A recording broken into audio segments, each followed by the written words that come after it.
KPK dalam hal ini dari Kedeputian Pendidikan dan Peran Serta Masyarakat tahun ini punya program untuk menyelenggarakan SIPP, Sistem Integritas Partai Politik, di mana di dalamnya ada 5 hal yang diperhatikan oleh partai politik, yaitu yang pertama adalah masalah kode etik, yang kedua masalah rekrutmen, yang ketiga masalah kaderisasi, yang keempat masalah pengelolaan keuangan partai politik, dan yang kelima adalah masalah demokrasi internal.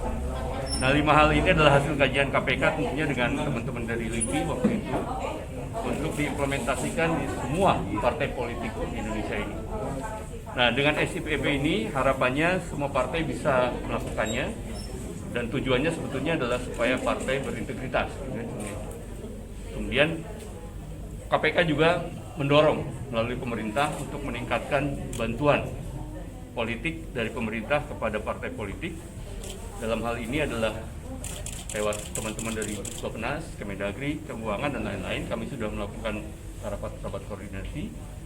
Kemudian harapannya tentunya dulu pernah Rp108 per suara, kemudian dinaikkan. Usulan kami waktu itu dengan LIPI adalah Rp8.000 per suara. Tetapi kemampuan pemerintah waktu itu masih Rp1.000. Nah, tahun ini, mulai tahun depan mungkin berusaha untuk ditingkatkan kembali. Tapi sekali lagi, bantuan dari pemerintah ini juga harus diikuti dengan tadi, implementasi sistem integritas partai politik tadi, yang 5 hal tadi. Sehingga bantuan pemerintah bisa bertambah, tapi partai politik juga bisa meningkatkan integritas dari masing-masing partainya melalui sistem integritas partai politik. Saya kira itu ini. Nah, kami sepakat bahwa pendidikan itu adalah hal yang utama. Kami tentunya pasti akan terus menjadi salah satu penegak anti korupsi dan kami akan selalu konsisten. Bagaimana caranya? Kami mulai dari kaderisasi di awal, kami melakukan konvensi. Jadi semua orang itu tidak bisa ujuk-ujuk menjadi anggota legislatif atau anggota eksekutif gitu ya. Tetapi kami melakukan konvensi dengan panelis-panelis yang ternama, terbuka, masyarakat bisa langsung menyaksikan dan nanti hasil rekomendasinya itu yang kami pakai. Begitu juga untuk eksekutif. Eksekutif kami mengadakan konvensi, tidak pakai mahar sama sekali. Kalau memang dia kompeten, hasil konvensi tersebut baik, maka kami berikan rekomendasi secara cuma-cuma.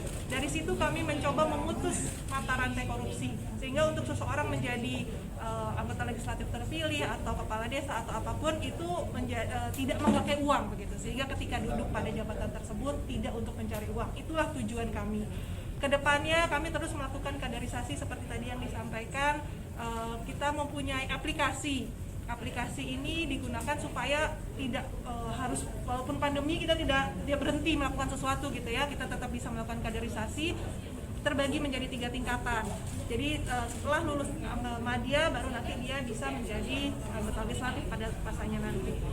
Hal-hal lain seperti tadi, kami berterima kasih nih Pak kalau sudah dibantu untuk dana kesdampolnya. Kedepannya jadi kami tidak terlalu struggle gitu ya untuk mencari dana dari masyarakat, tetapi kami sudah dapat bantuan dari pemerintah dan pasti untuk mengikuti SIPP tadi sudah dilakukan sebenarnya oleh teman-teman, tinggal kami nanti mungkin adaptasi dengan aplikasi yang disiapkan oleh KPK. Sehingga kalau tadi diminta 5 nama yang akan in charge untuk urusan ini, saya rasa hari ini juga bisa kami siapkan Pak. Kira-kira begitu. Kedepannya kita mohon kerjasama yang baik dengan KPK dapat terus